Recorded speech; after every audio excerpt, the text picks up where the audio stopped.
one nation, under God, indivisible, with liberty and justice for all. Thank you. I don't have any cards from the public. Did we receive anything? With no cards from the public, we'll move to the consent agenda item, the board meeting minutes from November 15th. Chair. Yes. Roll What's call. that? Oh, roll call, please. Yes, thank you. Chair Jim Bolton is out. We have Cliff in. Yes, present. Cliff present. Commissioner John Minton. Here. Commissioner Pat Kemp. Commissioner Reggie Bellamy is going to be excused. Commissioner Catherine Starkey. Here. Commissioner Karen Seal. Here. Rich McLean. Here. Commissioner Janet Long. Present. Mayor Rick Kreisman. Here. Secretary David Gwynn. Today we have Ming Gao filling in for him. Here. And do we have anybody filling in for Secretary Nandian today?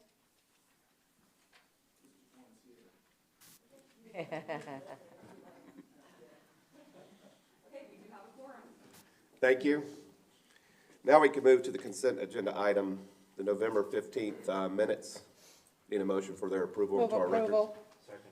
Motion and a second. All in favor, say aye. Aye. Opposed? Thank you. First information item, recognize Chris Jadek. Thank you. Good morning.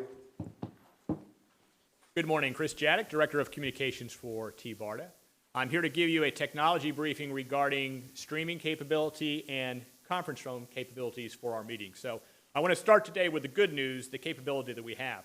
When we're at PSTA or when we're at HART, we benefit from great technology and capabilities. We have a conference phone, we have camera systems wired up, we have a control room back there behind that door. Bob Lasher is actually helping us out today, so we benefit from all of us that. And that allows us to stream live, and it allows us to have good conference phone capability and connection. Our meeting schedule for 2020 is set, and 9 of the 12 meetings are going to be at either PSTA or HART. So we should feel confident that we have good streaming and phone capabilities for those 9 meetings. The other 3 meetings are set for Manatee, Hernando, and Pasco counties. The next one in January, we're going to be in Manatee County. I've already reached out to the technology people there. They contract out with Manatee Educational TV. They can provide live streaming services. There will be an expense of $1,000 for that, so we've made plans to do that. We're checking into the phone possibility because there's a difference between a conference phone, as you see here, and what is known as a speaker phone. I'll talk about that a little bit more. I'm told that Manatee County does have a phone available. We have to make sure it's a conference phone and have to make sure that it's operable. I will do a site survey in the next week or so to make sure that that is up and running. If we have an issue there and we think we might have some phone problems, which I don't anticipate, but if we do, we've got time to make sure that we reschedule to a room that does have robust phone capability. Hernando County will be in May. Last year when we went there, they had video capability, but not streaming capability. I was not on board when we went to Hernando County, but I have some contacts there. I'll be reaching out and doing the same to see what our phone and TV capability is. And then in Pasco County, which we have some immediate experience with, we know we have the streaming capability there, but we did have a personnel issue that day. As they say, the chain is only as strong as the weakest link, but now that we know that, we'll be able to address that next time. And I would like to thank Pasco County because they scrambled and they recorded that meeting for us, which is now posted on the TBARTA website. So if you go to our YouTube channel or our website, you have access to that meeting. We did post it after the fact. The phone in Pasco County, that's the one thing we have to talk about a little bit more. And I think that might be the more critical issue here because increasingly we're relying on phone connectivity. What we found out is that the phone in the Pasco County room was a speaker phone, not a conference phone. And so phones that are set to speaker are really just designed for one person to use hands off. You're sitting at your desk, you can put it on speaker. It's not robust enough as a conference phone to do noise canceling or basically gather the sound and allow for dialogue and conversation. Generally, conference phones such as this have to be hardwired in. They need an internet protocol or they need an analog. I'm looking in to see, is there a portable conference phone that we can take to venues? I've not been able to find that so far. So I think that if phone is an increasing requirement for our meetings, we need to make that a priority in the meeting locations that we set. That brings us back around to Tampa International Airport where we were last month, which I think was a great venue. It was great to be out in public, to be seen like that. But we need to understand that that was an event space. It was not a meeting room. And so when we went in there, everything we have here, we didn't have the benefit of. There was no audio capability, no TV, no phone capability as well. So we basically started from scratch. The microphones that we had set up for that meeting, we contracted out because TSA was able to provide 2 microphones. Their recommendation was that we have 1 mic for a speaker and that the board just passed around a microphone when they wanted to talk. And I think you can all appreciate that would not have been a very good experience for us to have an open dialogue. So we contracted out. It was $2,700 to use the preferred vendor to bring in somebody. They came in at 5:30 in the morning. We set all those microphones up so we could have a good audio experience. If we wanted to stream, it would have been an additional $3,000 to stream from that venue. It was possible, but the technology required for something like that to make sure you have good audio and video is not something that I would recommend TBARTA get in the business of buying that type of equipment. I could go into detail on that, but the reality is that while we could do that, I don't think we see ourselves as remote production people who are going from place to place in public venues. We can revisit that if you'd like to, but that would be expense and capability for a couple meetings a year that may be a little bit beyond what we do. I do think when we want to do that, if we want to go to a public event space, we should then contract with an outside firm, get some bids on that, and ascertain if the cost is something we want to undertake. So I want to leave you here today with really 3 recommendations. The first recommendation is that, first, conference phone capability be determined and ascertained prior to setting a location for any of our TBARTA meetings. That's increasingly becoming an important part of how we communicate. Second, I would recommend that TBARTA board members who want to join these meetings using the phone use a landline whenever possible. I do realize a lot of times we're on our mobile phones, you may be in transit, so it's certainly possible to do that. But for the best connection, if you're at a desk and can use a landline, we're going to have a better connectivity even when we have a conference phone. And the third item would be that in any time we go to, say, Manatee, Hernando, Pasco County, or another location, we access and ascertain what the existing technology is, the personnel. We utilize that to our best ability, but then we take steps to contract out and fill in the blanks and fill in the gaps when it comes to either live streaming or the conference phone capability. The bottom line, we can, based on expense, pretty much stream anywhere that we want to go. We have not found a solution for a conference phone that would enable us to go to all the different locations we might want to go. HART, PSTA, I feel reasonably secure, but I do think that we're going to have to take into consideration the phone capability of the location before we book those locations for our meeting.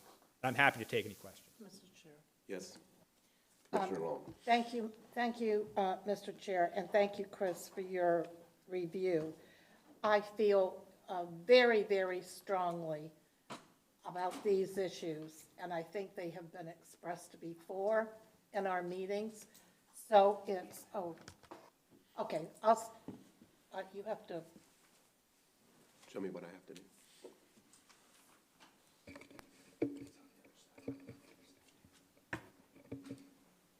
Okay, now it's hot. Thank you. Thank you. I'll start over. I feel very, very strongly about these issues. We have discussed them several times at this board level, and I do believe that we have a responsibility as a public agency to not hold our meetings anywhere where we don't have the technology that we need, given that we're going into 2020, and we have made it a, I thought, policy that we would go to places where we had streaming, conference capability, and or televised capability. And to do less is a disservice to our citizens, and I would not approve or vote for any location that doesn't have all of that for our efforts. We have too many really, really important things that we're going to be doing next year, number one. Number two, we keep on asking in our legislative package to allow us to be able to take action in our committee meetings and by vote via the phone. And frankly, it's in the world we live in today, a little ambitious to think that if we cannot participate in the present, that we have to have a landline. So those are my thoughts, and I would would be happy to make a motion to that effect at the appropriate time. Thank you, Mr. Chair. Any other questions for Chris? I think it's really important that we move around because I think we all have constituents that want to come to the meetings and it's going to be hard for some of mine, or I would think from Hernando County to come all the way down here all the time. So I want to keep moving around. I just texted my administrator. I know we have those kind of phones in our other rooms, so why we can't plug it in to the boardroom, I'm going to look into it. So, but we do have the streaming in Pasco. Just that guy wasn't there that day, some kind of communication breakdown. So, but I think it's important that we move around and that we go to all the counties that are represented on this board. Thank you. I agree with that, but I want to make sure when we do move around, we have the capabilities to be the appropriate host for this agency. Commissioner? Yeah, thank you, Mr. Chair. And I would concur, I agree. And at Hernando County, we use the streaming and we have the phone. I welcome all the time to use that. And as far as meeting in different places, I don't know if I could say this at TBARTA, but I don't mind driving to the different places. So I'm happy to do that. Other comments, questions? Commissioner Kemp? Thank you. I appreciate the comments by Commissioner Long. As many of you know, at the last meeting, I think it was that I raised this issue because I was contacted about the meeting previous. In the meeting previous, I tried to join by phone on the committee meetings, but couldn't hear what was going on. It wasn't audible, which is and then we had people not even participating in them because it wasn't audible for them, not just me, but I also had a reporter tell me that she couldn't hear anything. I had people call me and I confirmed with a reporter that there was no streaming available at one of the meetings. And when we talk about, as I've stated before, talk about the fact that we want to do meetings by phone or not have those present, and I don't agree with that policy. I don't think it's a good policy, but I think we have a super obligation then to make sure that we are easily and readily available to people and that everyone can conference in and hear if that's the direction we're going to take. Thanks. Commissioner, comments? I just have maybe a question. You mentioned that we would augment as needed at the different locations. Do we have any idea of the price tag for that? For Tampa International Airport to live stream, that would have been an expense of $3,000 from the vendor who provided the audio service. Audio services, which we did contract for, were $2,700. We needed that to do in that space. And the streaming, because it was remote, would have been an additional $3,000. Now, as you note, Pasco County, obviously, it's a different, they're already wired up. We wouldn't have that. As mentioned, in Manatee County, it will be $1,000 to contract with. I understand that's how Manatee County does it well, too. So it varies from location to location. But probably worst case scenario, I would say, in a location in which there is no capability, you're looking at about $3,000. Okay. I have mixed emotions about all of this, but the bottom line is we have a tight budget, so we really need to Amen. take that into consideration as we move around to different places. Again, I've driven to everyone's location. I'm happy to do that, but I do think we need to take that into consideration. Yeah. Commissioner Kemp?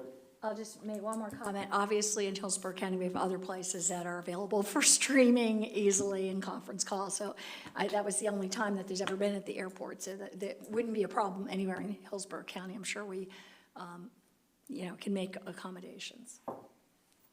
Commissioner Long, did you want to make a motion or? Yes, thank you, Mr. Chair. Commissioner Starkey, did you have something to say? Yeah, just to say, I really enjoyed that meeting at the airport, so I hope that they get some equipment and we can return, because I think that was a great meeting place. And so I just want to make that comment. Thank you. Okay, yes, I would like to make a motion that we do not hold our meetings in any facility that does not allow us the capability to have phone conference, live streaming, and/or is televised. And I also believe that we have enough facilities throughout our region that we do not have to incur additional debt on our budget. As the chair of the Finance Committee, I know what the finances are and how hard we've worked to be stable, and that is a no vote in my mind. Thank you. I have a motion and a second. Any further discussion? Yes. Great motion, I agree with everybody. I think we'll also take a look at the policy and see what we've got written down for this, to make sure we got that solidified, so, okay, thank you. Any further discussion? All in favor, say aye. Aye. Opposed? Carries. Thank you. Next item, branding, commuter services. Thank you very much. I'm going to hold a PowerPoint here and happy to talk to you about that. As you know, TBARTA has, actually, commuter services has been around, I think, longer than TBARTA has been around. TBARTA was founded, the commuter services rolled into that, and it's increasingly an important part of what we're doing. So as we entered into the new year and we're trying to grow that line of service, and we want to promote it, we have some dollars, I think, that are in some of the grants. We decided it was time to take a look at putting a formal brand for our commuter services. And I do want to note that Cindy Raskin, our Director of Commuter Services, was the point person on this. She would be here today providing this presentation, but is at a conference, so I'm going to fill in for her. First of all, why brand the program? As you can see, branding commuter services is offered by TBARTA will convey our purpose in helping commuters with their travel to and from work. And the timing is right because we are trying to grow those operations as well, too. I'm going to tell you, what our target audience is. We want to ascertain, who it is we're trying to reach out. And essentially, it is that single occupant who's driving back and forth to their place of employment each day. If we can get that person to use commuter services a little bit more, we certainly can be moving in the right direction. So this is the brand that we are recommending, and I'm going to back up and tell you how we've got to that. It's Commute Tampa Bay. It's short, it's succinct, it is not being used anywhere else, so from a marketing standpoint, we kind of have a blank platform to promote that. How did we end up on this logo? Well, first of all, our team process started with defining the purpose. We got together as a team. Cindy gathered her people together. I was part of that process as well, too. As we mentioned before, we wanted to define the audience. It's that single driver going back and forth to work. And we brainstormed with various ideas. What are some ideas that jump to the top of the list that might be part of this actual brand itself? From that, we came up with a list of possible names, and you can see them right there. Commute Solutions by TBARTA, Commute Tampa Bay, Improve Your Commute with TBARTA, or just Commute with TBARTA, Commute Smart TBARTA, or Tampa Bay Rides. From that, we went back and actually conducted some internal focus groups and took a vote amongst our staff. Cindy had people come in, people who had not been involved in our brainstorming session as well, and said, okay, here's our list of names. Give us a vote. Which are the ones that you like? Commute Tampa Bay, you can't tell from the lines there, but Commute Tampa Bay did have the most votes. I think Commute Solutions by TBARTA was a second on that list. We also wanted to do some analytical comparisons before we adopted the name. Search word optimization. If we're going to market this, people are going to have to be able to find it digitally when they go onto Google, or if we say, hey, go to wherever on the web and learn more about this process. When we searched all of the proposed names, you want to basically see nothing come up. You don't want the name to have been claimed by anybody else before. The only one that was a problem was Tampa Bay Rides, because when people put in Tampa Bay Rides, they get a lot of roller coasters. So they associate Tampa Bay Rides with Busch Gardens. So if we did adopt that name, we would probably bump up against people they'd put in Tampa Bay Rides, and they'd have to navigate beyond Busch Gardens to get to our actual service. So that was another reason why we landed on Commute Tampa Bay. What are our next steps? Our next steps would be to update our printed program materials as well as our web page. We've targeted a soft launch of January. We'll be making that transition after the first of the year. We want to coordinate with our partners to make sure that they update the name and logo of TBARTA's commuter services as well. We're going to get new branding incorporated with a new Agile Mile ride platform. As you know, we recently contracted with them, and I believe that starts in January. So it is a soft launch to put everything in place in January. And then I know we have some I shouldn't say public, we have some grant money available for marketing specifically commuter services. Cindy could tell you more about that, and we plan to launch that and unveil those beginning in February. with that, I'm happy to take any questions about the branding of computer services. Questions, board members? Comments? Thank you. Appreciate it. Thank you. Oh, Ming? Yes, Ming. Okay, I'm glad that TBARTA is taking initiative to look at branding and try to improve the commuter system program. I just want to make sure that staff coordinate with DOT staff on all those efforts, because all those will be paid under the grant program. I want to make sure our staff is comfortable with all this effort, outreach, because I want to make sure it's all, being done under the procedure of the program. That's it. I'll make note of that. Thank you. Any other comments? Thank you. Discussion items. I'll recognize Commissioner Long. There's no policy or finance committee reports, but you are up for discussion on my Thank you. agenda, so it's Thank your you, turn. Thank you, Mr. Chair. The only thing that I wanted to bring to the board's attention was the fact that at our meeting last month, we had talked about the executive director compensation and the fact that he had been with us for a whole year now. And so the committee you voted unanimously to give our executive director a 3% increase, and now we want to run that by the board and get the board's approval. So I would like to recommend and make a motion that we grant the executive director the 3% increase in his salary. I have a motion and a second. Any further discussion? Yep.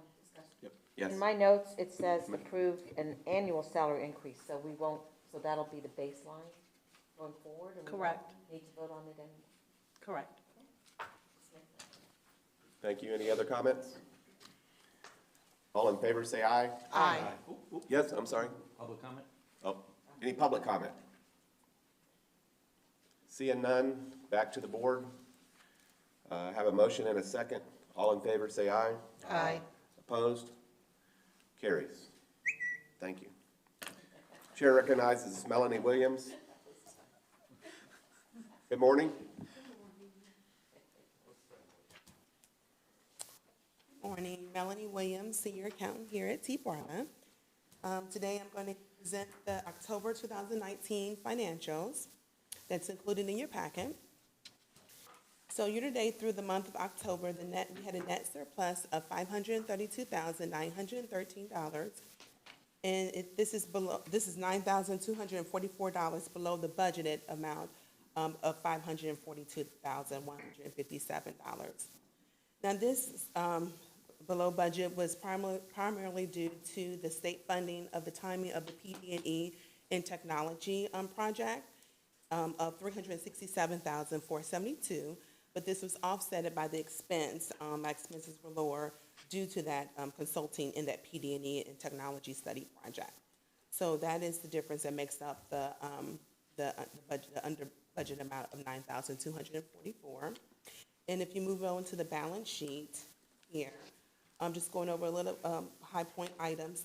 We had accounts receivable at the end of October 31st of approximately $1.7 million, which offset the accounts payable, which is the liability of $778,000. So our AR is greater than the liability, which is also a good thing. And we're still stable in the cash. At the end of the October 31st, we had $171,000 in the bank. So we're still at a steady pace as far as the cash position at the end of October. And that is my report for October. Any questions? Thank you. Any questions, comments?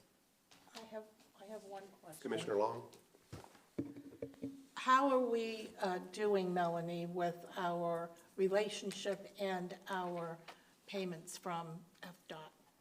We are still in meetings discussing what their documentation, supporting documentation that we need, so we are making progress. We did have a meeting yesterday. It was a good meeting on a discussion on things that making sure we align with what is needed for FDOT to process the payments. So most of the outstanding issues right now are from previous years, correct? That is correct. Oh, good. So it will be nice when we get on a current path. Yes, absolutely. Great. All right. That's the end of my comments. Thank you. Thank you. Any other comments? Thank you, Melanie. Thank you. I appreciate it. There was no legislative committee report today either. We did not have a meeting, so I'll move directly to the executive director's report. And also, The CAC meeting report? Bill Johnson, CAC. Excuse me. You were lost between two committees. Good morning. Good morning, Mr. Chairman, members of the board. I'm happy to give the report on the Citizens Advisory Committee. We did meet on December 4th at the PSTA office upstairs. We had a quorum of 10 members present out of our 16 members. Additionally, we had one member participating by phone, and the phone conversation worked well. The former FDOT Secretary Prasad attended by phone to assist the CAC in our review and discussion of the draft MCORS Resolution 2019-09. This is the resolution that is on your agenda, I think, for item 10.A. The majority of our entire meeting was spent discussing this draft resolution and the potential advantages to transit systems in Tampa Bay and the entire state. Many CAC members had significant reservations about the resolution as it was written without a specific commitment to transit multimodal options in the proposed corridors. It was pointed out that the I-4 corridor has the option for a future transit envelope. After several attempted modifications, a motion was adopted without objection to recommend a slight modification to your resolution that is before you. The recommended language would replace the last two lines with the following: preserves a transit envelope and encourages the use of transit and emerging transit technologies. And I believe you have a strike through and an added version of that. The vote on the amended resolution with that language was 8-3 in favor of recommending adoption to you folks of the amended resolution. Additionally, we approved the 2020 calendar for our meetings, and we received several updates on the Regional Rapid Transit, the RTDP Envision 2030 project, the Innovation Technology Feasibility Study, and we did hear a report on the proposed legislative changes to the TBARTA statute. Our next meeting will be February 12th. And that is my report. If you have any questions, I'd be happy to address them. Thank you, Bill. Any comments, questions? Commissioner Starkey? So I have a question. Do we get the minutes of their meetings? Because I don't have their minutes in my packet. And I think I would like to see the minutes of their meetings. And also, I'd like to, make sure that my appointees or our appointees are attending the meetings. So I want to see the attendance record. So may I suggest that we get a summary of their meetings in our packet? Yes. Mr. Chairman, if I may, Yes. both representatives from Pasco County were present. Thank you. But would it be a hardship for us to get a copy of the minutes? I can't imagine it would be. It's not a problem to coordinate. We'll do that. Okay, great. Thank you. Thank you. Any other comments, Commissioner Long? No, I don't have a comment for If you're going to speak, you have to press your little button. I'm sorry? You're good. Okay, go yeah. ahead. No, I don't have a comment for Bill, but I would like to move back to the Legislative Committee report, since they did not have a meeting, and since the legislature is going into session in January, it seems to me, since I see our state advocate person here, if he could come forward, Ron, and just give us a status of where we are today as we head into the legislative session right after the 1st of January. And then I have a couple of issues to raise as well. Thank you. Mr. Chairman, board members, per our last meeting, we did draft an amendment to include some language to make sure that if we're going to be able to vote using technology, that it would be used for not only the actual board meeting, but for committee meetings as well. We also addressed the issue within the amendment to ensure that we address the issue of 7 voting members. There was some confusion a couple board meetings ago. That's been included as well. Representative Diamond has signed off on that amendment. Committee staff is working on it. Our bill is not up next week. Next week, there is a committee meeting in the House for transportation. Our bill is not on that agenda. There's actually only one bill on that agenda, to be honest with you.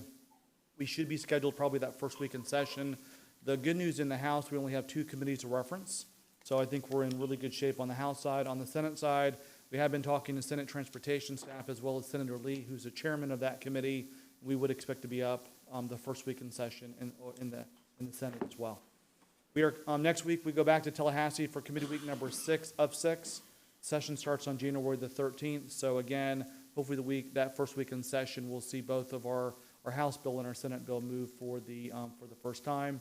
From an appropriation standpoint, I think we're well positioned. We had our bill was heard in the House. Our appropriations bill was heard in the House a couple of weeks ago, so I think we're very well positioned there.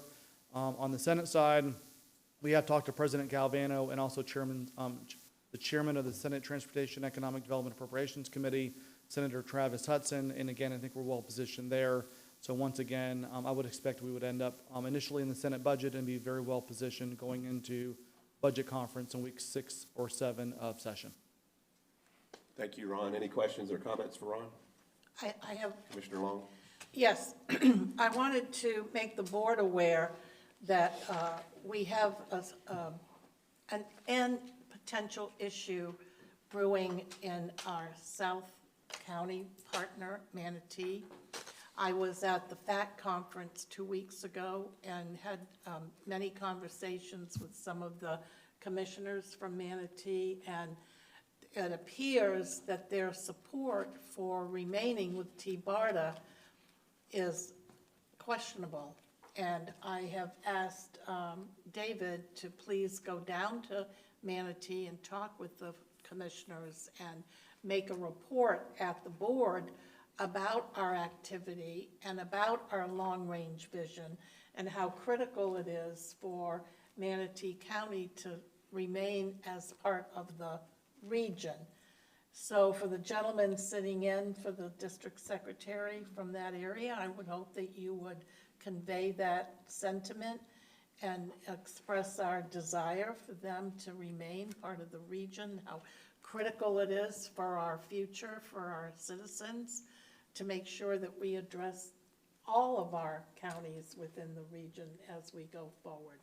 And I had asked Ron if he would please maybe chat with Senator Galvano, because he represents that area and those folks know him very well, and it was, I believe, at his request that Manatee was included to begin with. So I wouldn't want to see any of us start questioning the role that we're providing for our region, number one, and number two, how far we've come from where we started just a year ago or so with the new leadership, the new administration, the new board. I think we're miles ahead of where we've ever been. Clearly, we didn't get this congested overnight, and it's going to take us a little while to address everybody. And I just want to make that known so you're all aware. Mr. Chairman, the one thing I would add to that is to Commissioner Long's point, if you all recall 2 years ago when our statute, the enabling statute was open, when we actually eliminated at that point Sarasota and Citrus, there was talk about eliminating Manatee at that point in time as well. And President Galvano did not want to have them eliminated, so we will definitely make sure he knows, will be part of that conversation. And I thought it may be also fruitful for us to also talk to other members of the legislative delegation. I know the delegation members are very impressed with the direction that we're going and the work that we're doing, so we'll talk to them as well. Thank you so much. Thank you, Mr. Chair. Thank you, Ron. Any other comments? Thank you. Thank you. David, I'm going to recognize you as Executive Director report and also let you move into presentations right afterwards. Thank you, Mr. Chair. First off, a couple of updates, but I wanted to thank everybody for the discussion and guidance during the Envision 2030 board workshop last month. We received some really valuable direction that'll help form recommendations that'll ultimately appear in the final report that we present to you in April. We did last month promise you a follow-up summary of that direction that was provided during the workshop, but we don't have that for you today because of the early December meeting. We will, however, have that as an agenda item next month, and we'll present that information to you at the January board meeting. Next, I wanted to follow up on the Florida Automated Vehicle Summit from 2 weeks ago. There's a thought, and I'm sure you probably all have heard it, that mobility will change more in the next 20 years than it has in the past 100. And this conference was really all about those changes, what they could be and how folks should begin to prepare for them. There were some really great presentations on things like smart infrastructure, how to prepare for an AV future, vertical takeoff and landing technology, which we've talked about in our meetings, self-driving deployment, and lots of great breakout sessions on other related topics.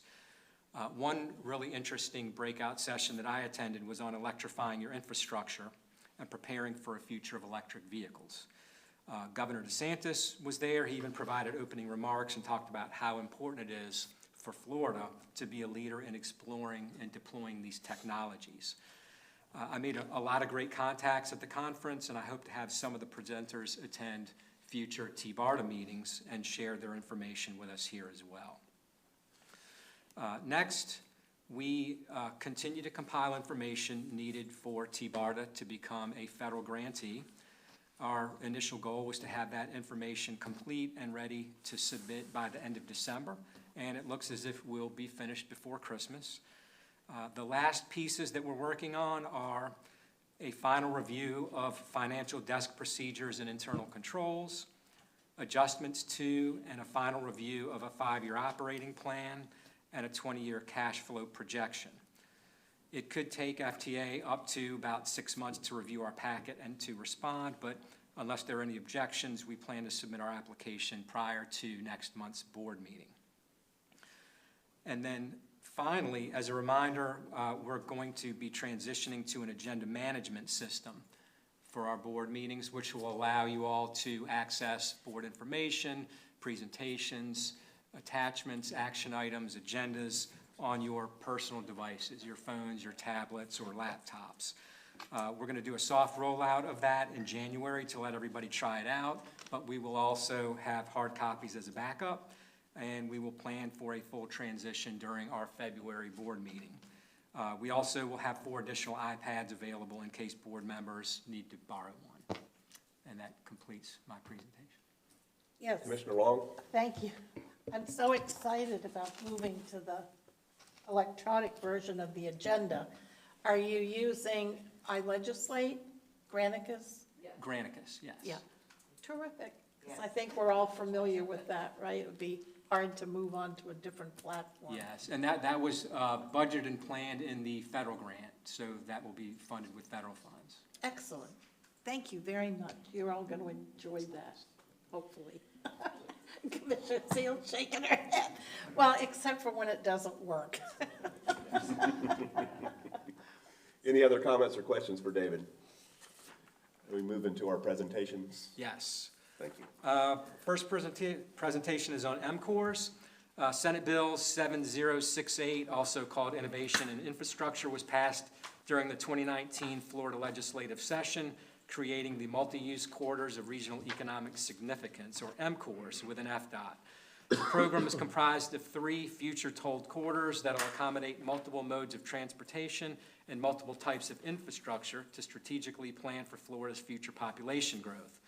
The corridors, as Mr. Prasad will cover, are intended to support transit systems, including autonomous vehicles, through the preservation of a transit envelope and provide for vital infrastructure such as broadband, water, and sewer. Mr. Prasad served as the governor-appointed FDOT secretary from 2011 to 2015. He served as senior vice president at HNTB from 2015 to 2017, and he currently serves as president of Florida Transportation Builders Association, which is a trade association actively engaged in the construction of transportation systems. And I believe he's here with us this morning to present that information. Have we not heard from him? No, I haven't got any emails or updates. And I was under the impression he would be on the phone, as he has been at the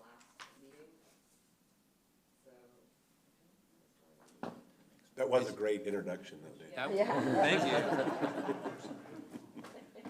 I've not heard, Michael, have you heard from him this morning? Good morning. Mr. Prasad had indicated that he would be there in person to me, but he has not updated me past his CAC presentation, so I have not heard anything from him. Okay, thank you. Well, we'll move on to the next one.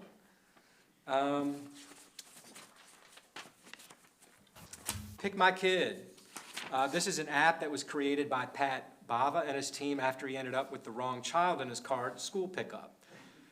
Pat is a local Tampa Bay resident and is very passionate about improving school safety and reducing traffic congestion near schools. TBARTA brought Pick My Kid to the Tampa Bay area in 2017 thanks to a grant from FDOT, and today Pat, and I do believe I saw him here this morning, he will give us an update about the background of the project, the current schools that are participating and working on implementation, and how their app is tackling its hands-free use in school zones. Thank you. Welcome, and good morning. Thank you, Chairman, and thank you for the board for providing this opportunity. Very humbled by this opportunity. A little bit about myself before I jump into the presentation. I was a pilot in the Navy, built and sold a few businesses in Tampa. As I sold my last business, I told my wife I wanted to take a few months off to do nothing. Well, you know how that pans out. My wife was telling me the least I could do is pick up my daughter from school. And here I was stuck in car lines every day, spending 30, 40 minutes trying to pick up my daughter from school. Until this one day, I was going through the car line, I was not really paying attention, I was on the phone. The teacher puts a kid in my car, waves me away. And as I was driving out, I turned around, I'm looking at this white kid sitting in the back of my car. My daughter was missing. So that was my instant reaction was to blame the school, the teachers, the system. But the more I looked at it today's day and age with all the technology we're talking about, we are not doing the best we can for our kids to ensure their safety. Simple technology using inexpensive means, we can go a long way in not only making our kids safe, but putting time back into our teachers so they're not dodging traffic with walkie-talkies at the end of the day. And a macroeconomic perspective, the bottlenecks we see around schools and the traffic congestion we see around our neighborhoods during dismissal and arrival time at schools can be eliminated by using simple, inexpensive technologies. And that is where we started building our company around that idea or thought process. So, like I said, our first idea was to solve the dismissal solution because of the safety inefficiency in the kiosks.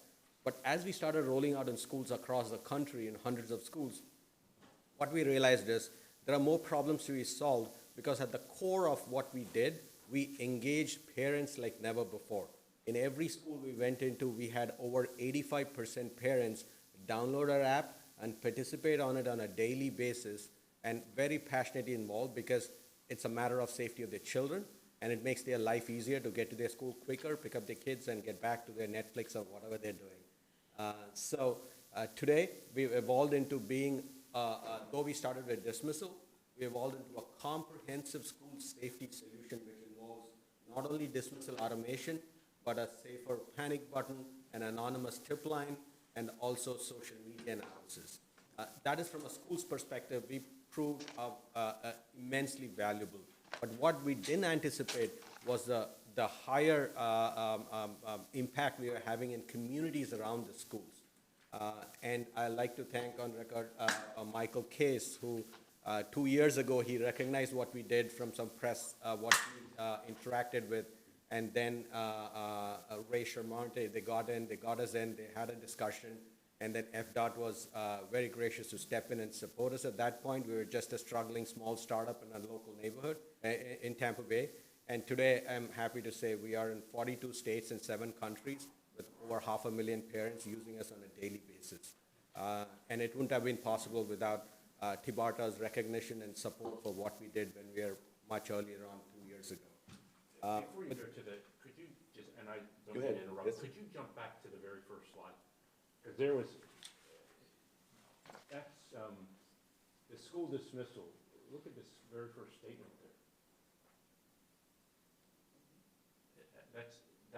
That's tremendous to me, and I just wanted to point it out because we went right through that, but that's a pretty powerful statement there when you talk about rush hour congestion and all. Yeah.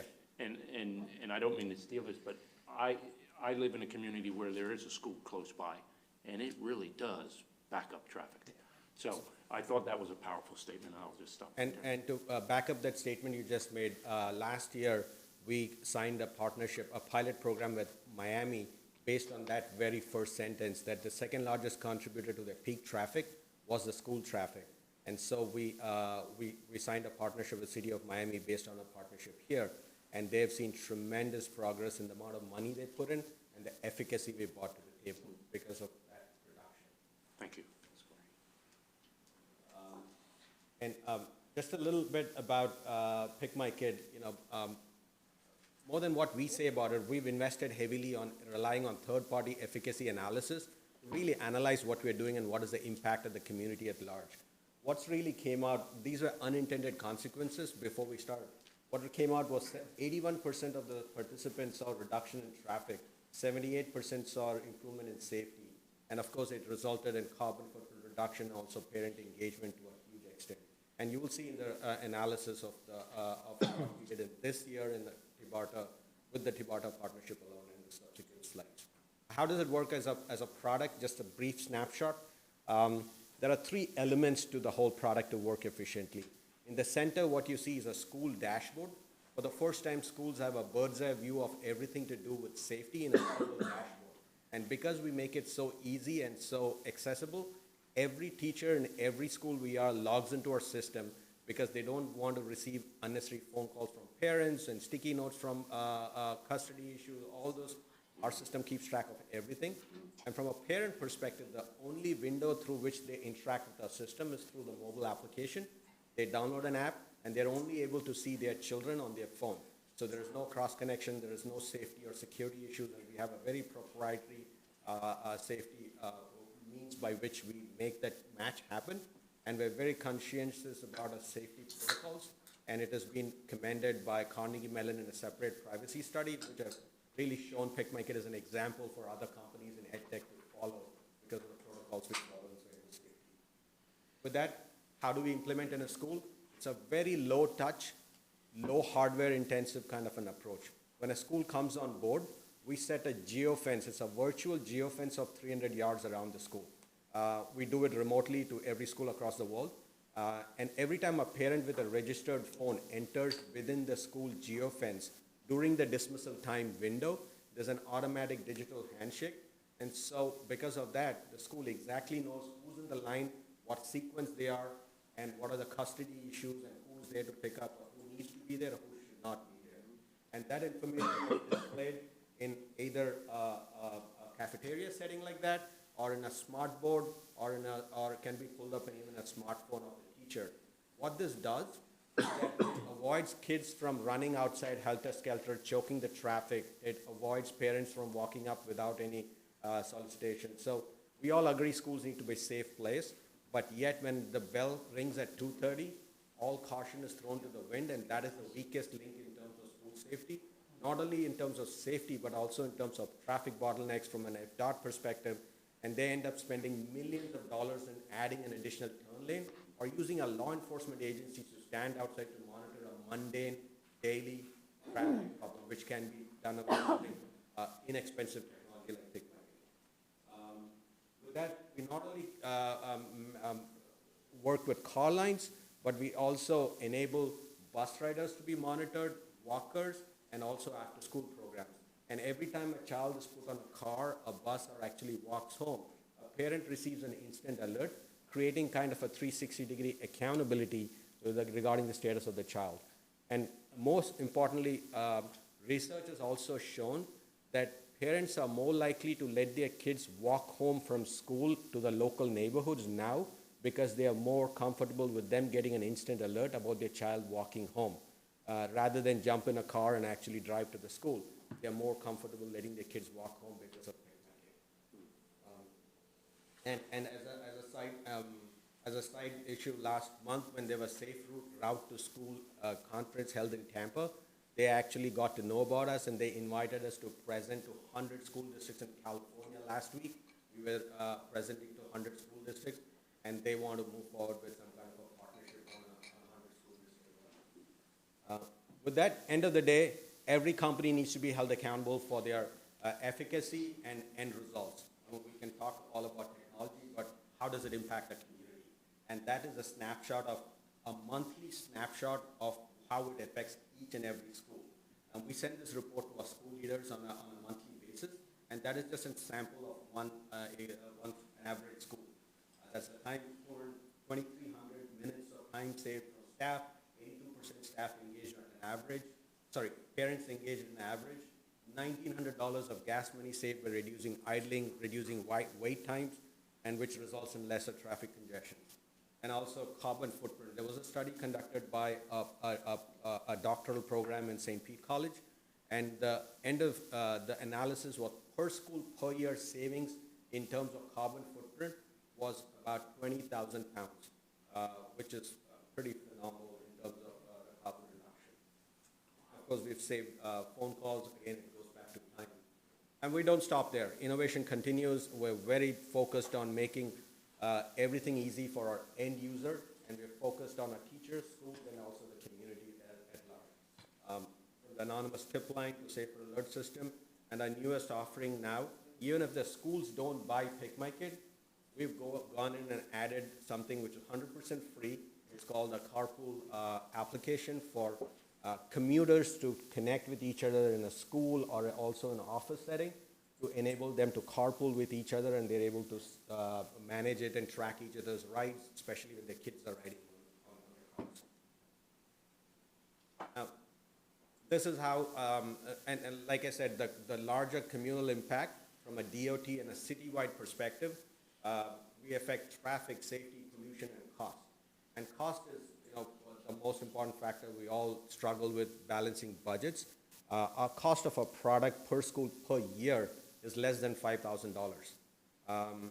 And the reason we came into TBARTA's radar in the first place 2 years ago is because when we launched when a new charter school in our local Hillsborough County had a large problem with traffic, there were complaints from every stakeholder to the law enforcement agencies, and finally the traffic study was instituted. And the study said that the way to solve the problem was to add an additional turn lane, which costed the county $800,000. And then the school reached out to us, and they installed Pick My Kid, and there was no traffic issue. And that's how we came to the radar.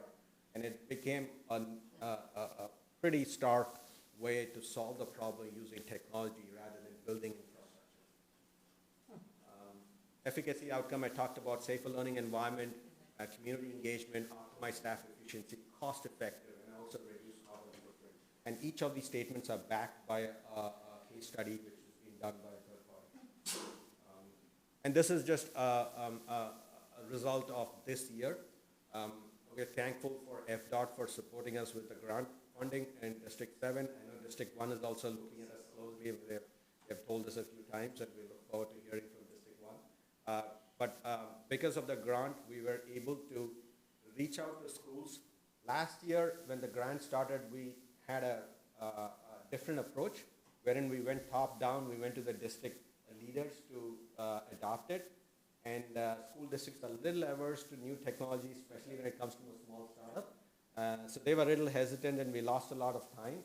And with inputs from Cindy and also Michael, we changed our approach. We said, let's go grassroots level and actually go to schools directly. So we changed our campaign and reached out to schools directly in January of this year. We got overwhelming response. If you saw, we had 176 applications from individual schools, PTAs, and parents and teachers who wanted the program implemented in their schools, out of which we conducted 76 one-on-one interviews with principals who wanted the product in their schools, and out of which we approved 16 because we have a tight budget and we wanted to make sure it's need-based, and also we wanted leadership commitment to go through the program. So we approved 16 schools, and we've rolled out on 16 schools. And if you go down the main concerns why they reached out to us, and the top 4 are here. The call line was the main concern. Second is they wanted to use technology to solve their pain points and wait times. The third was they wanted carpooling enablement. And fourth was parental participation. These are the huge reasons why they wanted to move forward. These were the schools who are currently onboarded, who have been using us for this entire year. And I'm happy to say, as of last week, based on the grassroots level approach and the results we've shown, now Hillsborough County School District has come back to us and invited us for a meeting, and they are looking at adding 10 additional schools on the same pilot program, and we are hopeful to move forward with that as well. And so the approach really paid out from going grassroots level rather than top-down, and improved efficacy. And this is a cumulative October results of our participation just in the TBARTA program. Our savings per month on 15 schools, we had about 8,500 active users on a daily basis, 23,000 calls reduced, parental engagement anywhere from 52 to 90%. Carpoolers in each of the schools are anywhere from 33 to 61%. And those are the dollars saved in terms of more time, effort, energy, and a little breakdown of the data. I'm happy to answer any questions. I don't want to get too much into the numbers here, but the kind of carpoolings we have enabled in each of the schools. And this is another point I wanted to touch upon because this comes up pretty often. Hey, what about you're an app-based system? What about texting and driving laws, which really went into effect in Florida and about half a dozen other states across the country? We're very conscious of that, and we've designed our system around being, we don't condone texting and driving, and that's why we designed our app in which there is no way for a parent to enter anything manually. So the law clearly states that any device used for navigation purposes or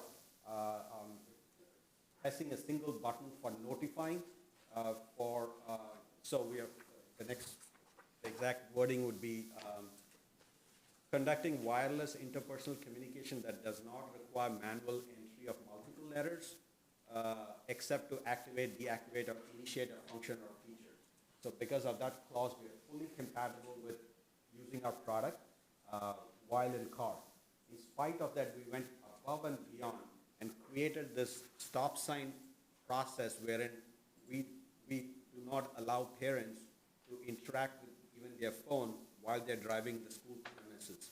So we have instituted a program, a policy in which every school is given that stop sign, and only while stopped at the stop sign are they even using the phone.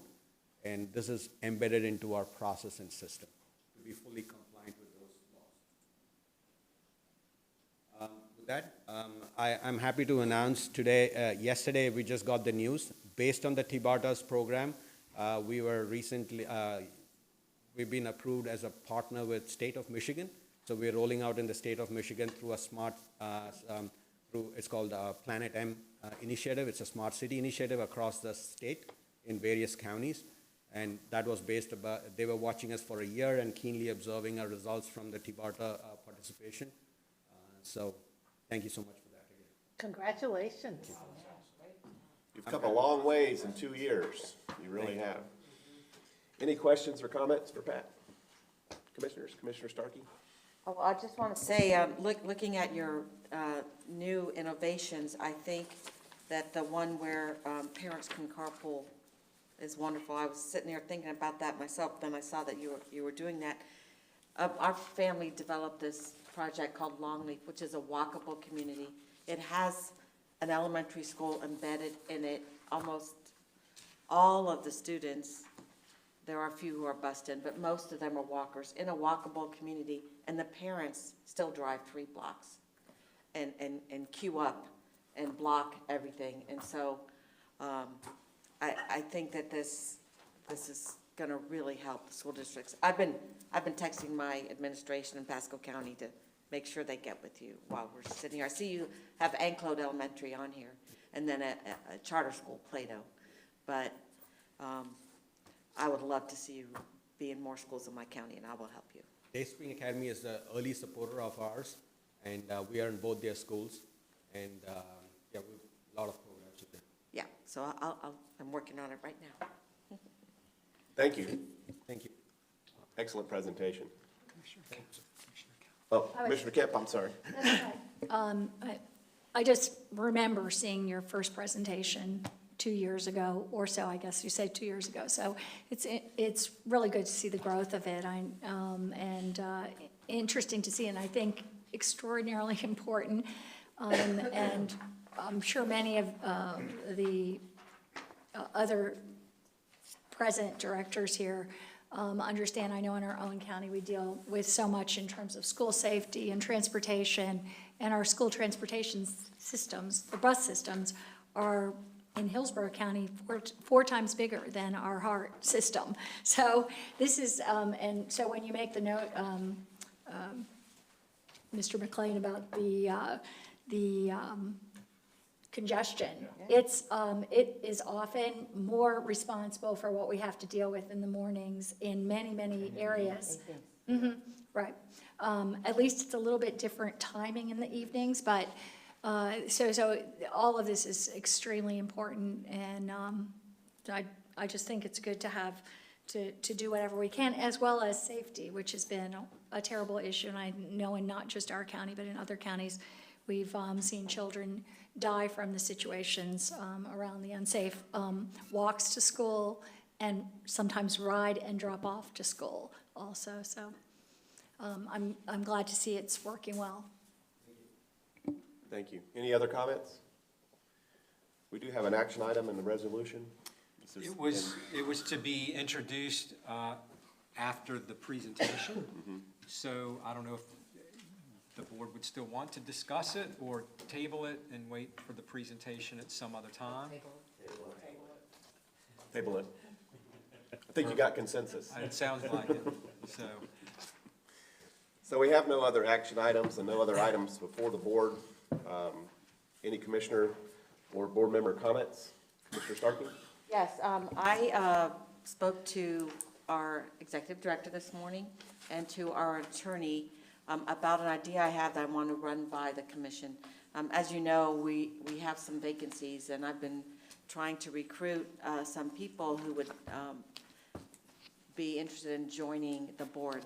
But when I send them the calendar, you know, they can't take half a day a month. And I serve on Tampa Bay Water, and I'm sure many of you serve on other boards that meet every other month. And I think that we should consider going to a every other month schedule. It would free staff's time up a little bit. And I think if there was an emergency that we needed to vote on, we could find a way to deal with that.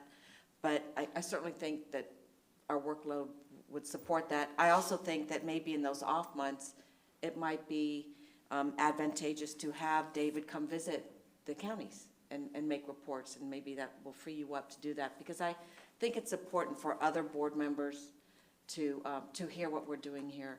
I know we're doing our reorganization next week. I have no idea if I'll be here at another meeting. And I try and keep my board updated, but it's not the same as hearing it from you.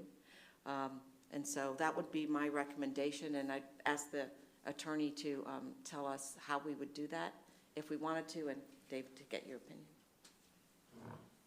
There's nothing in the statute that requires you to meet monthly. The only language that appears anywhere is in your bylaws.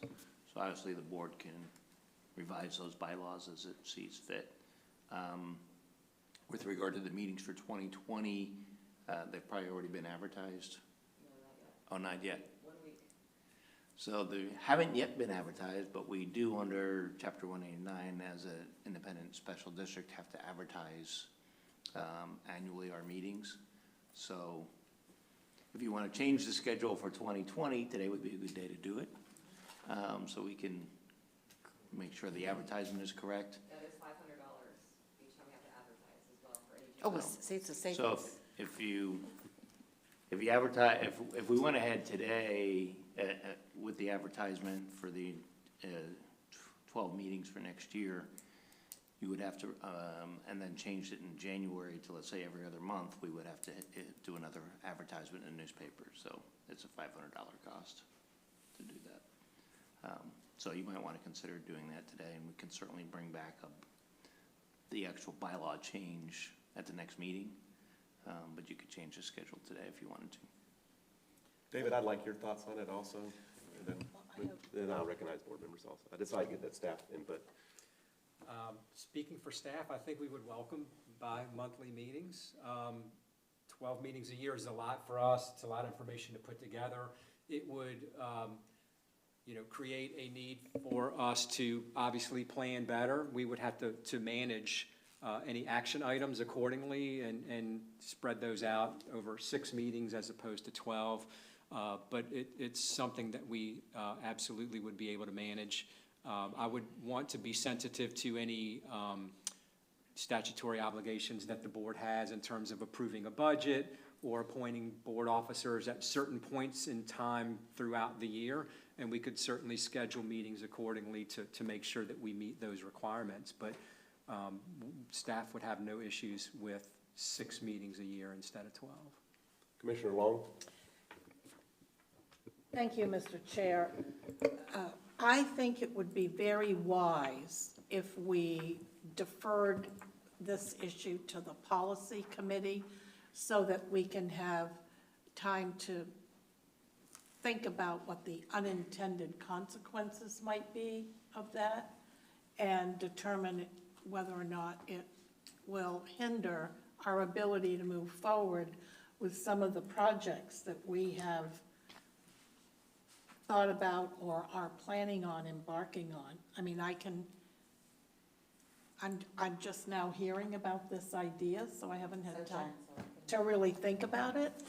But I'd like to have some time to think about it and think about whether or not there are unintended consequences, because we have a lot of work ahead of us and we're working on this feasibility study plan, and I think it would be wise to give us time to think about it and talk about it in the policy committee. Yes, Mr. McLean. Yeah, thank you, Commissioner Long. I agree to some regards with a bi-monthly meeting. However, I do share your concerns.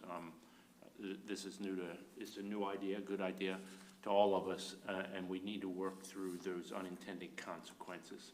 I also agree with you that we are, at least from being a new board member, we're still kind of in our infancy and just now getting a good walking step behind us. I'd hate for us to lose that momentum, if you will, but we'll take that up through the policy committee if that is what the board recommends from this conversation. So, further thoughts, discussion? I also have Commissioner Kemp. Thank you. Yes, thank you. Because we, there has obviously been an issue long-term since I've been on the board about getting quorum, about being able to get all over the region to attend the meetings. Basically, you commit to a full day for this. We have, as you point out, Tampa Bay Water, which has a huge, massive jurisdiction, but has, managed to, in terms of the issues it deals with, that it meets every other month. And I think that would be, for these types of regional boards, to me, that just makes a lot of sense in terms of how you organize it. I had actually raised this before as when we talked about being able to do things by phone. I'd rather not have that, but really just start to efficiently use the meetings every other month. And I think with what we're doing here is a much smaller project than, I know it could grow, but right now it's a very small in terms of what maybe other, like the Hart Board does, or the jurisdiction of Tampa Bay Water. So I think that would be a good thing. I am concerned, though, that if we take a few months and the advertising and all that, then we're locked in for another year. And I think I'm wondering if there's any way around that. We also have the recommendation by David in terms of saying that it would be something that would be amenable or even helpful in terms of staff. So I'm just wondering if there's any way around all that so that we wouldn't have to be waiting another year in terms of how we move forward with implementing this if this is the desire. Commissioner Mitten? Thank you, Mr. Chair. I like the idea, very friendly to the notion of having less meetings. If we can we have great momentum, as has been mentioned, and if we can have good governance and we can have proper directive support for staff, then to eliminate the need for staff to craft these meetings and all the packets involved and all the different presentations and things, if we can free staff up to actually focus on what they should be doing as opposed to meetings, I think that's constructive. At the same time, I think we need to think about what that would entail and give staff time to think about what that looks like as well. And I think it's worth $500 for that space of time, so that's what I would recommend as well. Any other comments, thoughts, procedurally? I guess we were directing this back to the policy committee. I think the board by consensus agrees. Commissioner Starkey?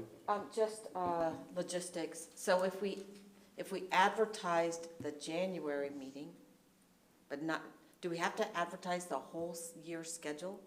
Or can we advertise the January meeting and then maybe in January, it seems to me we might have consensus to go to every other month. Then in Either way, it doesn't matter. You're gonna incur a cost of $500.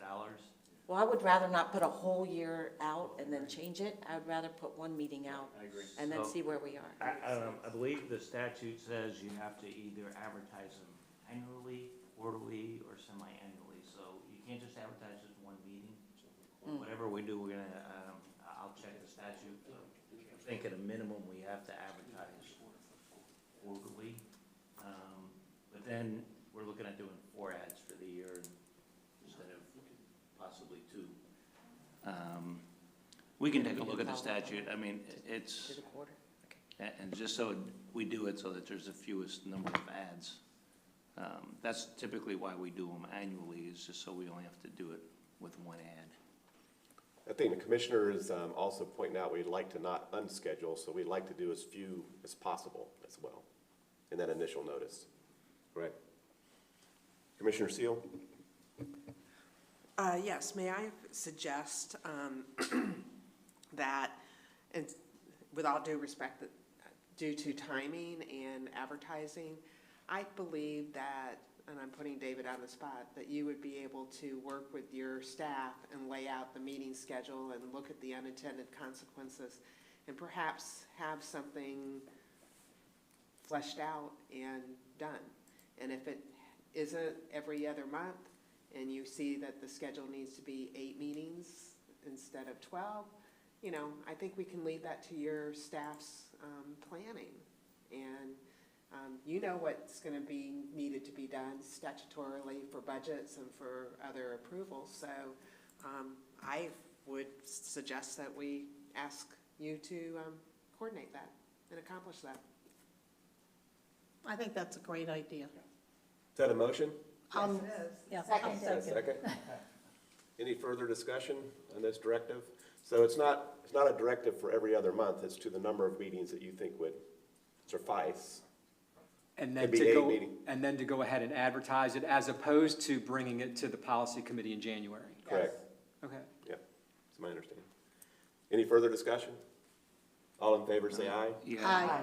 What's that? Public comment? Any public comment? We also would reduce our carbon footprint, so. No, I see no public comment. Back to the board. All in favor, say aye. Aye. Opposed? Carries unanimously. The only other item on the agenda is, Mayor, yes, Bryce. Just a good news item to share with the board. There is a great example of regional transportation that is going on in Hillsborough, Pinellas, St. Pete, and Tampa with the Cross Bay Ferry. We are in DOT, I would be reticent to not mention them as a partner also. But we are in our 3rd year now of ferry service, and for the month of November, our ridership is up over 25%. from the previous year. And we expect that to continue, and I think it really shows what happens when folks are willing to work together to move the region forward with alternative means of transit. So just wanted to Thank mention you. Commissioner Kemp? I just want to thank you, Mayor Kreisman, for your comments, because the ferry is just a fabulous opportunity that we have here in the Tampa Bay region. And despite what anybody may have read, it was really the comments about the cost. Actually, the cost of the contract that's been offered to us would be zero cost to government in terms of operations. It is, and for the money that we are putting forward now with 5 jurisdictions, I say the 2 cities, the 2 counties, and FDOT, if we were to amortize it over 20 years, we could have a full-time, year-round ferry service that, you know, would be 4 boats and not 1, and could do so much more. So, and it is just, I'll say also, New York City introduced 5 ferry lines with 19 new ferries, and they started out with 150 seaters, and they went to 350. They stopped production and moved it up, and they are just, they are full all the time, and it just makes so much sense with us with water. So thank you. It is booming away, as we both know, and it has record ridership, always has been from the start more than projected, but now this time it is really just off the charts. So thank you for your comments. Thank you. Any other comments? Y'all ready for adjournment? I think we're there. We're adjourned.